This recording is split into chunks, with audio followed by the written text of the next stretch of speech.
Raquel, gracias por recibirnos. No, al contrario, gracias. Gracias por convocarme. Hermosa ciudad Quito. Hace como 30 años creo que estuve en Quito y haciendo la Panamericana, bajando desde Venezuela hasta Argentina. Y tengo un recuerdo muy, muy fuerte de esa ciudad, del impacto que me produjo. Las montañas, el Las verdor que... montañas y además, bueno, hice la Panamericana, así que no me quedé en ninguna ciudad, pero me acuerdo que estaba en un sitio donde estaba cerca de la universidad. Ajá. Estaban yendo los muchachos y las muchachas a la universidad, y me los acuerdo ahí como subiendo, ¿no? Haciendo el caminito hacia la universidad, vestidos de un modo muy diferente, como nos vestimos en Buenos Aires, pero de algún modo muy parecido, ¿no? Cargando los libros, me lo acuerdo mucho.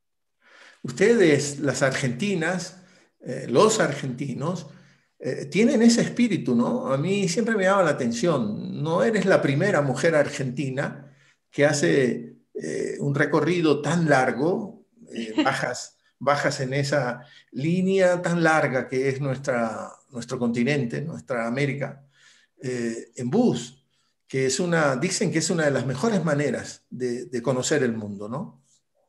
Sí, yo hice todo en micro, en bus, o sea, fui desde mi casa hasta Venezuela por Brasil, por el medio de Brasil, que es otro Brasil muy diferente al Brasil de las playas, ¿no? Ajá. Y luego bajé desde Mérida, en Venezuela, por toda la Panamericana, y bueno, así, ¿no? De capital a frontera, frontera a capital, por esa ruta increíble que es la Panamericana, Sí. esos paisajes tan distintos, y también se siente mucho la montaña, ¿no? En esa ruta, Ajá. y el miedo también, porque esos buses, ¿no? Suben y bajan, y uno está como arriba de la nube de pronto, y esas velocidades, pero... Y estamos hablando de ese recorrido tuyo, esa odisea. Dicen que uno no es la misma o el mismo después del viaje, ¿no? No, Y que ese es el significado del viaje, ¿no? Lo profundo que cala en nosotros, ¿no? sí, para mí fue un viaje. Yo viajé muchas veces a Venezuela porque mi hermana y mi hermano se exiliaron allá en Venezuela, los mayores, y entonces fui muchas veces, fui en avión, ¿no? En aquella aero boliviana que ya no existe más, Sí. salía $500 el pasaje, $550, me lo acuerdo. Y en la Argentina estábamos en pleno menemismo, y entonces era el 1 a 1. La Yo ganaba convertibilidad. la convertibilidad, yo ganaba 550 pesos, que era una miseria total, pero eran $550. Entonces, con eso me compraba el pasaje y luego esperaba volver a cobrar para llevarme $550. Ese era el viaje de cada año y medio viajaba.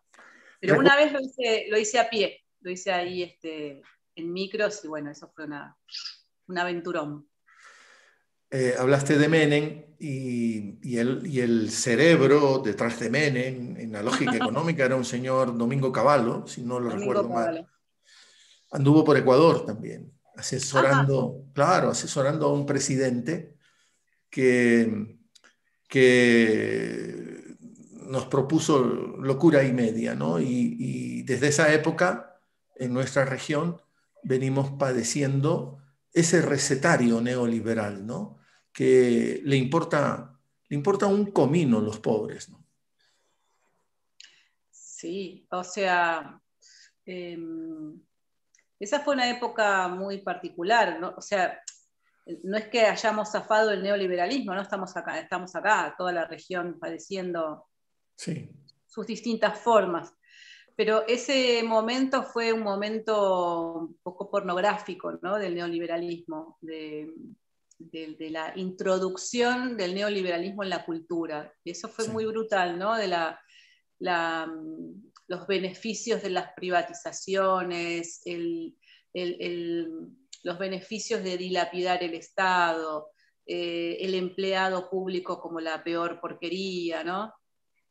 Y ahí en el libro, en la última lectora, hay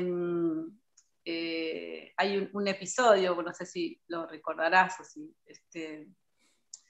o, bueno, cómo se lee ese momento, ¿no? Que me tocó a mí, yo soy empleada pública, hace 30 años que soy empleada pública, pero pasé por muchos lugares del Estado, sigo estando en el Estado, con contradicciones, por supuesto, ¿no? Pero en ese momento me tocó trabajar en el Ministerio de Economía y me tocó hacer ese trabajo que le toca a mi personaje, que es un trabajo absolutamente ridículo, ¿no? De escribir pintar con marcadores, con reglas caladas, los números de bueno, una cosa que no sé si existe, pero que seguramente no existe en papel, que son ¿cómo se llaman las publicaciones oficiales? Los boletines. Los boletines oficiales, gracias, donde están Exacto. las resoluciones, los Claro. dictámenes, etcétera, y eso se va ordenando por años y se hace un libro de cada año, ¿no? Se encola, bueno, se hace todo ese proceso que ahí está en el libro, y a mí me tocaba hacer esa tarea, y mientras la hacía yo pensaba, en ese momento, después seguí estudiando mucho, pero en ese momento ya tenía una carrera terminada, ¿no? Y mi tarea era pintar con marcador negro las reglas caladas, todo un nivel de estupidez muy grande. Pero ese fue el momento de Cavallo, el momento más pletórico de Cavallo. Entonces, todo eso que en el Estado, en los ministerios, digamos, tenía su cultura. Los ministerios, bueno, no sé cómo será en Ecuador, pero eran como unas cosas autosustentables, ¿no es cierto? O sea, donde había talleres para arreglar sus propios muebles, los médicos eran empleados públicos, digamos, ¿no? Los médicos que hacían, si estabas enfermo y tenía que revisar tu médico, el médico era un empleado público.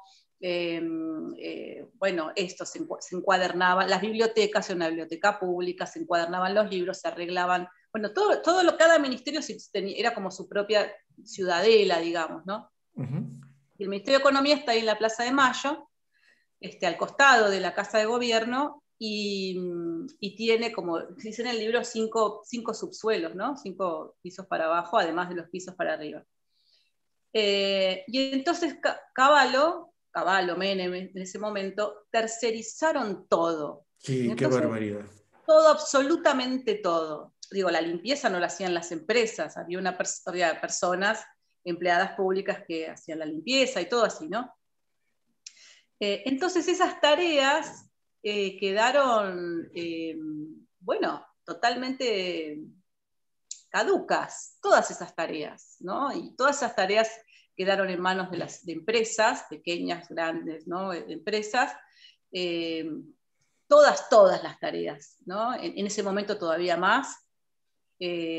Ahora, digamos, en los gobiernos de Kirchner, de Cristina, etcétera, bueno, digamos que esas tareas, o muchas de las tareas que tenían las empresas, las empezaron a tener las universidades, ¿no? Pero en todo caso, nunca volvió a ser aquel Estado. Eso no volvió a pasar. ¿No? Aquel Ahora, Estado. tú dices, bueno, gran seguidora, incluso has ido estructurando tu escritura con enormes influencias. Es así y es siempre así. Una buena escritora ha sido siempre una muy buena lectora y, Sí, y tiene influencias y preferencias. Kafka está entre los tuyos, ¿no? Marguerite sí. Duras también. Y en tu libro se nota esa presencia kafkiana, ¿no? por los absurdos que a uno le toca enfrentar a través de tus personajes. Algo similar a lo que acabas de relatar. Bueno, sí, eso, o sea, Kafka, lo loco es que Kafka se murió en 1924, ¿no? O sea, todavía esos laberintos estatales, bueno, que sí, por supuesto que existieron siempre, aquellos administradores públicos o funcionarios públicos de rusos, ¿no? Que también conocemos, ¿no? La burocracia existe desde hace muchísimos años. Pero sí es realmente kafkiano, ¿no? Era realmente kafkiano, sigue siéndolo. Ya te digo que yo sigo trabajando en el Estado y hacer una acción a veces más o menos sencilla lleva una cantidad de pasos intermedios totalmente absurdos, Sí. que no podemos menos que decir que es kafkiano, ¿no? Yo cuando quise enseñar tu más reciente novela, que como digo tiene el sello del Fondo de Cultura Económica, se me resbaló el libro y dije, no, sí, no lo he sido lo suficientemente fuerte, ¿no? Pero en tu novela hay un personaje, son mujeres, es mujer el personaje de tu novela, que la razón básica de todas sus vicisitudes y que está dispuesta a soportarlo todo es conservar el libro, proteger al libro. Y yo imagino que eso envía un mensaje potente y muy fuerte, ¿no? A todos nosotros y a todas nosotras. ¿Quieres contarle un poco a la gente de lo que significa ese símbolo? Bueno, honestamente no lo pensé como un símbolo, ¿no? Pero sí es cierto, como vos decís, que es una mujer que está dispuesta a todo, ¿no? Para defender ese libro y lo protege casi que con su propia vida. Bueno, el libro contiene otras cosas, ¿no? Sí. Contiene una especie de romance adentro del libro, o la esperanza de un romance, no sé. Pero sí es cierto eh,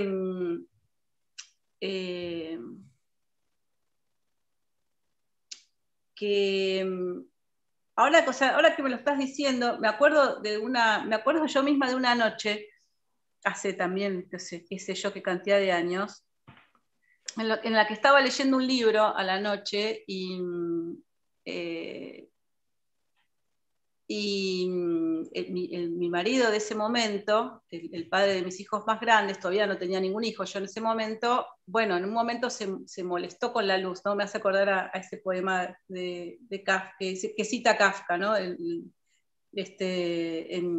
una carta feliz le cita un poema chino que habla de la lámpara, ¿no? De ella, de una mujer que le dice, bueno, ya es hora de venir a la cama. Entonces se molestó con la luz y yo agarré el libro, ¿no? Que tenía en la mano y lo tiré contra la pared, ¿no? Pero, pero después o sea, lo fui a agarrar otra vez al libro y me fui a meter en el baño porque necesitaba saber qué pasaba, cómo terminaba, ¿no?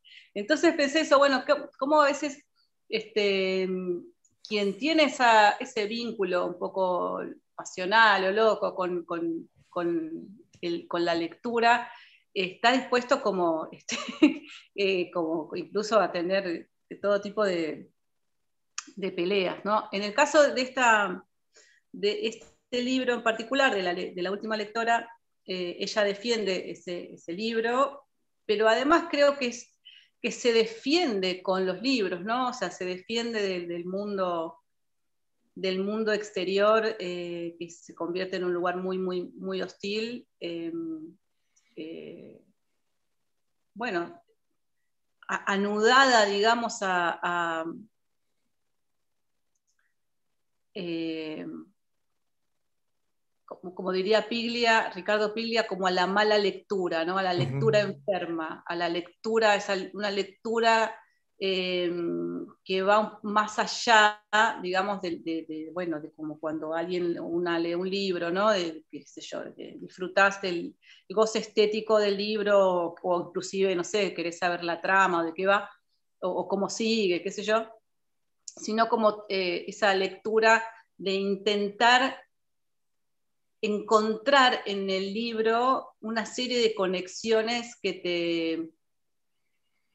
eh, que te den alguna pista de cómo vivir, ¿no? Como la mala lectura, una especie de bobarismo también, ¿no? De, de encontrar en el libro un modo de vivir, ¿no? O sea, no no en el acto de leer, ¿no? Un modo de vivir, bueno, qué sé yo, se puede vivir leyendo, sino como si los libros tuvieran un mensaje particular para vos, ¿no? Y que eso es lo Pero, que Pilla llama la mala lectura. pero planteas muchas cosas en tu libro, como todo libro, y a pesar de esa esperanza y a pesar de creer en el amor, hay una pregunta que te haces en el libro y que también a mí me estremeció. ¿Tiene alma el amor? Este, bueno, no lo sé, yo particularmente no lo sé. Creo que, bueno, que a veces se crean cosas, se producen cosas que van más allá de uno y de otro, de una y otra. Es una cosa tercera, ¿no? Que es lo que producimos entre dos, entre tres, entre la gente que se quiera. Este, y de hecho, bueno, personifica, perdón, eso tercero que se crea, ¿no? Y dice, no sé, lo nuestro terminó, ¿no es Ajá, cierto? Como si fuera una cosa más allá no es que yo decidí ni vos decidiste, sino que eso ha muerto, ¿no? Como una especie de entidad. ajá. Eh, Así que en ese sentido supongo que sí, como todas las cosas que nos espejan, o sea, que son creaciones nuestras y se convierten en un espejo que es tuyo, pero a la vez no sos vos. Eso, Javier, mira, sí, me da un poco de vergüenza esto, pero viste que ahora las cosas son en las casas, ¿no es cierto? sí, sí. Y ¿Pasa entonces algo? pasa algo que siento que mi torta se está quemando. ¿Tú qué? Entonces, mi torta se está quemando. Anda a verla, anda a verla. Yo Un sostengo, segundo. sí, Sí. dale, yo sostengo esto aquí hasta que vuelve Raquel Robles, escritora argentina, con enormes trabajos también en la defensa de los derechos humanos, feminista, defiende muchas causas relativas a esos temas. ¿Se quemó la torta? Se quemó. Ya mi hijo Oh, me lo dijo. Se quemó. ¿y de qué era? De chocolate. Una pena. Ah, eh, decías, aquello que fue ya no es más. Y también levantas así una figura sobre el tiempo, que también me llamó mucho la atención, y te lo imaginas al tiempo como un tren, un ferrocarril sin estaciones, que no le importa no llegar a ningún lado, y mientras hace su recorrido va arrasando con todo, ¿no? Y esa figura me pareció que en efecto es así, ¿no? El tiempo tiene dos caras, Raquel, ¿no? Desde mi perspectiva, ¿no? Nos preocupa mucho el paso del tiempo, nos salen más arrugas, se nos cae más el pelo a los hombres, se nos hace blanco, perdemos ciertas capacidades, en fin. Pero tiene otro poder el tiempo, que es la capacidad de sanación que tiene el tiempo. Si el tiempo no pasara y se quedara en un momento de mucha tristeza mía, por ejemplo, maldito el tiempo que no se mueve. Le agradezco que se mueva al tiempo, ¿no? Entonces, me hiciste pensar con esa figura de la planadora sobre el tiempo. Bueno, me parece que los duelos tienen eso, ¿no? De por un lado, quienes ya hemos pasado distintos duelos de distinta clase, de algún modo no puedes evitar saber que eh, en algún momento cambia de densidad al menos, ¿no? o sea, el tiempo hace su trabajo. Pero a su vez hay un momento del duelo, creo yo, que es difícil tolerar eso, ¿no? Tolerar, de alguna manera, se termina de perder, ¿no? Cuando sentís que ya está empezando a dejar de doler de aquel modo, ¿no? Entonces, eh, eh, esto, ¿no? Como la vida se impone, se impone y van pasando otras cosas y otras cosas se van introduciendo en tu cotidiano y ya no hay manera de dedicarle el tiempo completo a ese duelo, ¿no? Se va como agujereando, se va aireando, van pasando otras cosas. Me acuerdo mucho del primer libro no que escribí, pero que se publicó y que, bueno, ese libro... Ganó el premio Clarín, ese libro. El premio Clarín, donde, bueno, es un libro entero acerca de eso, ¿no? Del duelo, ¿no? En ese libro es un duelo muy brutal, ¿no? Comparado con ese duelo, el duelo de este libro es una especie de pavada. Pero bueno, digamos, ese libro entero sobre ese duelo tremendo, ¿no? De perder un hijo, de perder un niño, me acuerdo mucho eso, de la dificultad de tolerar que se fuera pasando, ¿no? Me acuerdo de un momento en el que dice como una especie de desprecio a ella misma por poder diferenciar un té del otro, ¿no? O sea, como ya empieza como bueno, estas cosas se van colando, ¿no? O sea, si preferís el té tal o el té cual, cuando hace un rato estaba todo arrasado y el mundo no existía, ¿no? Sí. En el libro también se nota tu enorme compromiso con el tema de la mujer. Y a cada rato está ahí presente ese tema. Las mujeres o la mujer tiene que resignarse, tiene que ser abnegada. Incluso yo me permití separar una página en donde hay todo, me parece toda una declaración de principios, ¿no? de tu libro relativo al tema de la mujer. Dice: desde los tobillos de la mujer van subiendo siglos de silencio, de comer de pie mientras el marido sacia su hambre, de esperar que le pregunten para responder, de bajar la mirada, de caminar 5 pasos detrás de los varones, de fregar, cocinar, ordenar y estar presentable para la hora de la cena, de levantarse la túnica y dejar caer la cabeza, mientras él la llena de su simiente, de morir lapidada por haber amado a otro, de lastimarse los pies con abrojos, para ir a buscar la siembra, de manos percudidas de moler semillas, de ser botín de todas las guerras, de casarse con cualquiera que el padre decida, de ser culpable de parir hijos muertos. Me parece que representas, y lo dices en esas líneas, la carga brutal de toda la enorme violencia que esta sociedad patriarcal, terriblemente machista, con miedos a muchas cosas, por eso es homofóbica, por eso odia a lo que no conoce en general. Y aquí en este libro también hay un compromiso profundo de rechazo a todo eso, a todos esos miedos. Me parece que vivimos en un mundo que de algún modo, o en un tiempo, ¿no? Que de algún modo empieza no sé si a despertar o a tomar una cierta conciencia de las implicancias que tiene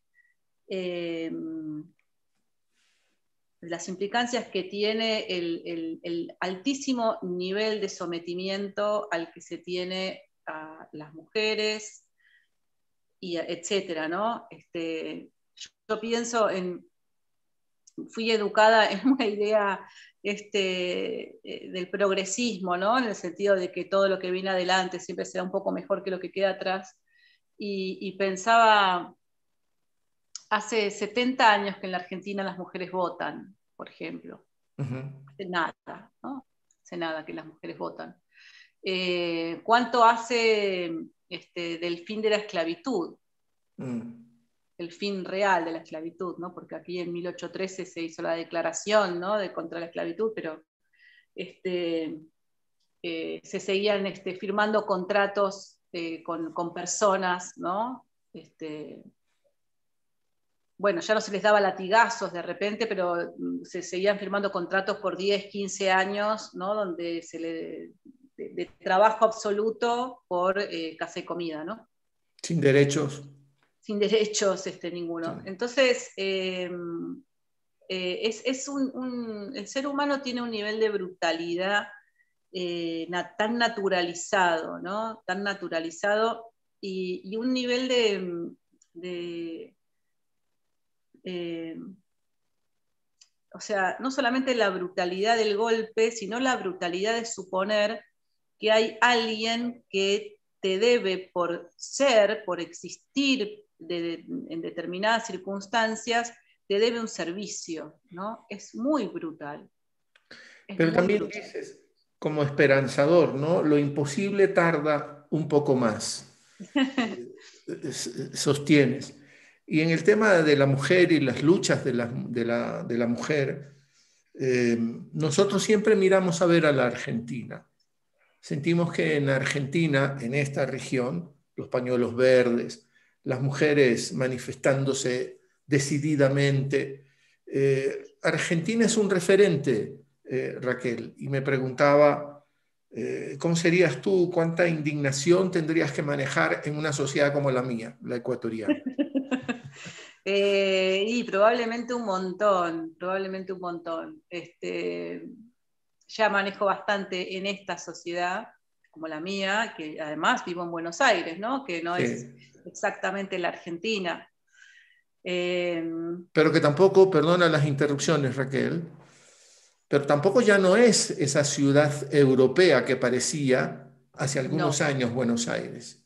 Ha no, dejado por de suerte no. serlo.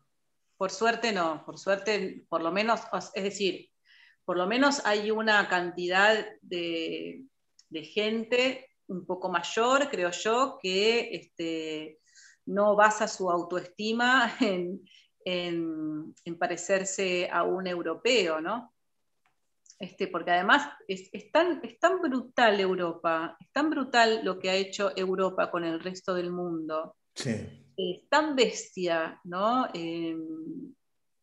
De España, Inglaterra, Alemania, Holanda, Bélgica, qué sé yo, lo que han hecho con África, con América, con la India, o sea, es tan bestia que pensar que tu autoestima está basada en parecerse, bueno, Francia, ¿no es cierto?, a esa monstruosidad, ¿no? No solamente creerte el centro del mundo, que ya es una cosa bastante graciosa, sino esto, que el resto del mundo te debe servidumbre, y que el resto del mundo, en el resto del mundo lo que existe no tiene alma. Más allá de que imaginemos que, qué sé yo, si las personas tenemos o no tenemos alma, no lo sé, pero quiero decir que es un grado menor de ser humano que el que, o sea, hay que ser muy imbécil, realmente muy imbécil, para, para creer eso, ¿no es cierto? Hay que ser Sí. muy imbécil. Y también me parece que que hay un momento en el que ya los varones deben sentirse imbéciles de creer que alguien te tiene que levantar la mesa. O sea, ya hay un momento en el que me parece que más allá de discutir política y no sé qué, ya hay una cosa de la autoestima que debiera, perdón que lo diga así, ¿no?, que debiera tocarle los huevos. O sea, que vos creas que alguien te tiene que servir la mesa, que podés dejar un calzón en el piso y alguien lo va a levantar, o sea, tendrías que sentirte muy imbécil, o sea, ya está, ¿no? Sí, sí. Eh, Si yo, Raquel, menciono estos nombres, Flora Celia y Gastón, son dos nombres muy importantes en tu vida, tu madre y tu padre, Sí, que, esos son. que en 1976 fueron desaparecidos por esa brutal dictadura que sufrió la Argentina y que de alguna manera la hemos sufrido nosotros también, porque ocurrió en nuestra región. Y por eso tú en este juicio, enfrentarte al Estado, has declarado o has hecho una declaración: ¿dónde está mi papá y mi mamá?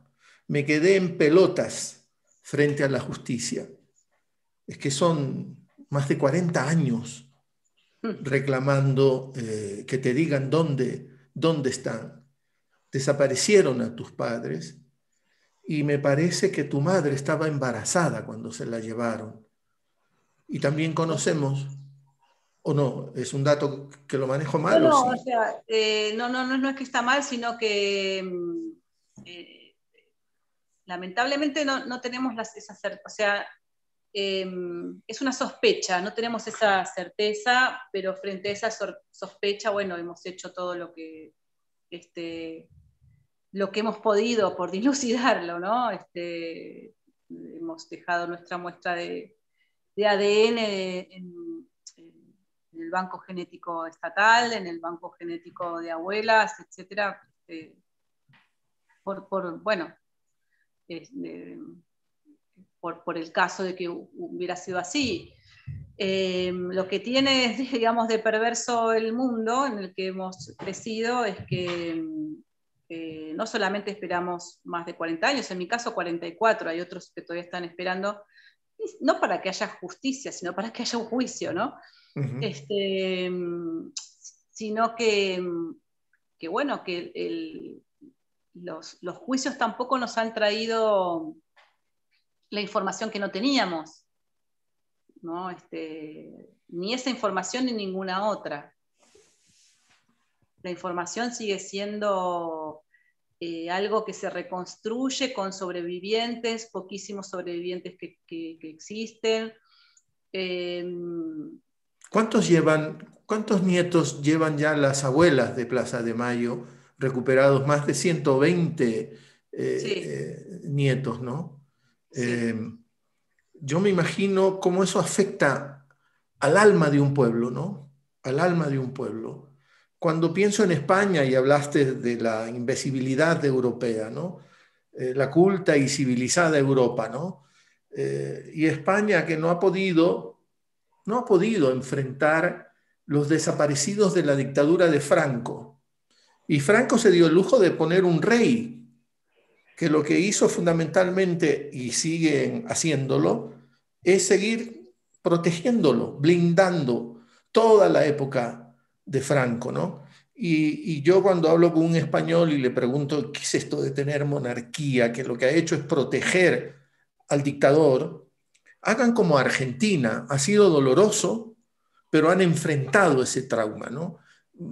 Han intentado llevar, y se ha logrado muchas veces, a la justicia a los responsables de esos crímenes brutales. Bueno, y la cantidad de niños y niñas que fueron apropiados durante la dictadura de Franco. Una Sí, cantidad enorme, enorme. Eh, eh, la cultura de la crueldad no es patrimonio argentino, ¿no? no. Este, para mí es una cosa muy, muy loca y la que no se puede, más que sobrevivir mal, sino no solamente si no se enfrenta, ¿no? Si no hay algún gesto de reparación histórica, de justicia, por supuesto que es cierto, ¿no? Que, bueno, meter a un señor preso que tiene 80 años, qué sé yo, ¿no? Y que viva 3 años más preso, la vida de esa persona puede no significar nada. Y de las víctimas tampoco, pero sí la trama social queda de otro modo Sí. con eso. y queda de otro modo sin eso. Y España se ha quedado sin eso, ¿no? Es muy tremendo, ¿no? Hablábamos al principio de cómo entró el neoliberalismo en la cultura, y es muy bruto también cómo ha entrado en la cultura la idea, que en el fondo es una idea católica, ¿no? De que lo que nos sana es perdonar y olvidar, ¿no? Y eso es lo que nos enferma. Sí, Eso es lo sí. que nos enferma. Es terrible, es terrible. Y estamos de vuelta, tuvimos una ola de progresismo, por llamarlo de alguna manera. Ahora la derecha dice que son datos menores, la cantidad de gente que se sacó de la pobreza, los servicios que se pusieron a disposición de mayor cantidad de personas, una sociedad más amable. La tendencia era intentar construir una sociedad más amable. A mí me resulta martirizante tener que moverme en medio de la mendicidad, ¿no? Es una cachetada a nuestra existencia cotidiana. Y estamos de vuelta a eso, Raquel. Después de esa década de progresismo, ¿no? Porque la derecha ha vuelto a instalar ese neoliberalismo, ¿no? Que no es solo un modelo económico, tú ya lo decías, ¿no? Ese neoliberalismo cultural es peor todavía. Bueno, yo creo que es un poco el techo que tiene el progresismo, ¿no es cierto? Cuando no toca estructuras y no toca estructuras. Sí. Entonces, y quedamos en manos de lo que es una cosa justamente, ¿no?, cultural muy tremenda, ¿no? Que no existió siempre así, de que la democracia es sinónimo de democracia republicana. La democracia republicana es un sistema bastante difícil de vincular con lo democrático, ¿no? Sí. Entonces, bueno, ya para ser presidente necesitas un aparato y necesitas negociar con una serie de cosas que, bueno, ya se complica, ¿no es cierto?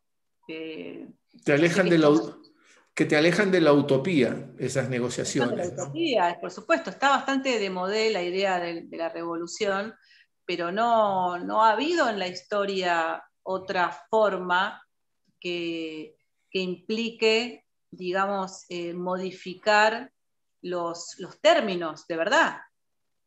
O sea, la sociedad puede ser un poco más amable, puede ser menos tremendamente desigual, pero bueno, en Europa, volvamos, hay sociedades que son menos desiguales, pero de algún lado sacan el dinero, es decir, lo Sí, sacan de acá.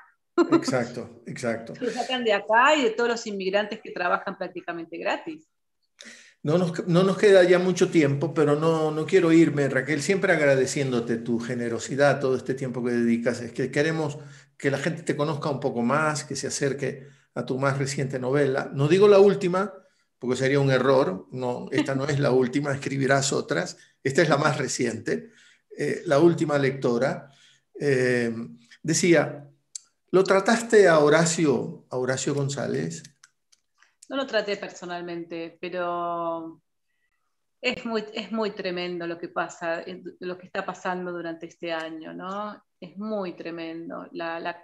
Mira, este año, por supuesto, se murió muchísima gente, ¿no? Pero este año se murió Carlos Busquet, que era un escritor argentino muy querido por mí, se murió Juan Forn, se murió ¿Lo Horacio trataste a González. Juan Form, el que escribía la última Sí, página?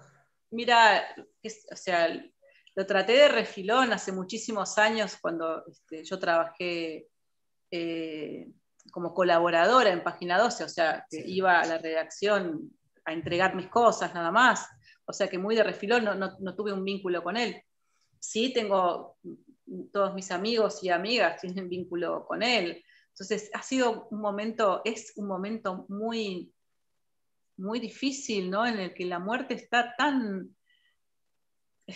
más que cerca, ¿no? Está empezando a convivir a Sí. convivir con nosotras y con nosotros. Y Y eso da peor, mucho, creo. sí, peor en la pandemia, ¿no? Nos ha hecho que privilegiemos el pretérito, ¿no? Porque sí, la muerte nos hace hablar en el pasado, ¿no? ¿Te acuerdas de Juan Form? ¿Te acuerdas cuando Horacio siempre es un, te acuerdas del pasado? Esa es la sensación que nos va quedando, ¿no? Con la desaparición, hemos mencionado solo a dos, ¿no? Horacio estaba vinculado también al Fondo de Cultura Económica, fue su director durante un tiempo y salía del coronavirus, pero claro, los hospitales también te pueden matar, ¿no? Te pueden contaminar con una bacteria y eso fue lo que acabó con la vida de Horacio. Y quería también yo hacerle un pequeño homenaje porque fue un compañero del Fondo de Cultura Económica y ahora tú eres parte del sello del Fondo de Cultura Económica. Hay una partecita en donde le agradeces incluso a Paco Ignacio Taibo II. ¿Por qué? Bueno, porque a él sí lo conozco, lo he conocido. En Italia me tocó presentar otro libro, en la traducción italiana de Pequeños Combatientes, Piccolo Combattenti, y yo no sabía que eso iba a pasar, pero lo presentó Paco Taibo el libro. Ajá. Y, y entonces, bueno, viajé con él y con Paloma por algunas ciudades de Italia. Nada, fueron 6 días, pero fueron 6 días muy fundamentales para mí. Conocer ese tipo, ¿no? Con esa generosidad, esa humildad, ese amor, y también ese matrimonio tan especial. Este, yo aprendí mucho de ese matrimonio, ¿no? También, ¿no? Como ella, eh, eh, bueno, no diría que lo tolera, sino que lo acepta de un modo tan generoso también, porque eh, bueno, o sea, el modo de alimentarse de Paco Taibo, me acuerdo que, y aparte, por supuesto, él se hace mimar, y porque todo el mundo quiere mimarlo, porque es tan lindo hacerlo feliz, porque es baratísimo hacerlo feliz, ¿no? Con cigarrillo, Coca-Cola y jamón crudo y chorizo, lo hace uno feliz. Entonces, y él o sea, la presentación del libro que hizo él fue tan hermosa. Para mí fue como, inclusive, descubrir mi propio libro con él. Ajá. Esa es la Eh, sorpresa, ¿no? Que a veces la crítica o el lector o la lectora va más allá de las propias claves que tú estabas construyendo, ¿no? no, fue muy Como, hermoso. Y él me mandó un mensaje por un amigo, un amigo mío que estaba ahí tratando de publicar un libro con él, como editor, y le dijo, decirle a Raquelita que me mande lo que quiera. Y yo dije, bueno, le mandé este libro, eh, pensando que me iban a decir, bueno, qué raro, no sé, mandanos algo que se pueda leer. Eh, y no sé, fue de una amorosidad editorial enorme, ¿no? Porque es un libro difícil, y es un sí, libro difícil para una colección popular. la última lectora. He leído incluso comentarios porque ahora hay esa posibilidad, ¿no? La gente cuelga comentarios en la red y lees. Y había un comentario precisamente en esa línea, ¿no? De un lector que decía, puchicas que me ha costado trabajo leer este libro, ¿no? Porque no hay una historia lineal, no te interesa eso, ¿no? Tiene un principio, tiene un nudo y luego hay un desarrollo y luego una solución, ¿no? No, no se trata de eso en tu libro, La Última Lectora. Raquel, agradecerte muchísimo todo este Gracias a tiempo vos. dedicado a esta pequeña conversación que busca suscitar el interés por este libro, ¿no? Yo no sé si se está viendo, ahí se ve mejor, si lo acerco a la lente. La última lectora, Raquel Robles, autora, ha estado con nosotros. Te reitero el agradecimiento, Raquel, por todo este tiempo Muchas dedicado. gracias a ustedes, y muchas gracias a vos por tu calidez. Y me da mucha emoción que ahí tan lejos, tan arriba de América, se pueda leer.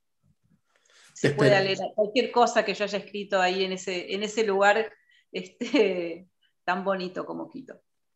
Vendrás por Quito, ¿no? Quizá tengas planeado. Pandemia mediante, cuando termine esta porquería, vamos a ir por todas partes. Ahora hay motivos todavía adicionales, ¿no? Seguramente hablar de tu libro por todas partes. Nos vemos entonces hasta cuando la oportunidad lo permita, ¿no? Muchas gracias. Raquel Robles, nosotros también muy agradecidos. Aquí ha estado con nosotros. A propósito, le reitero, de su más reciente novela, La última lectora. Queda ahí todas estas opiniones, todos estos conceptos de ella para usted, a ver si se anima y se enfrenta a este libro. Muchísimas gracias por su compañía.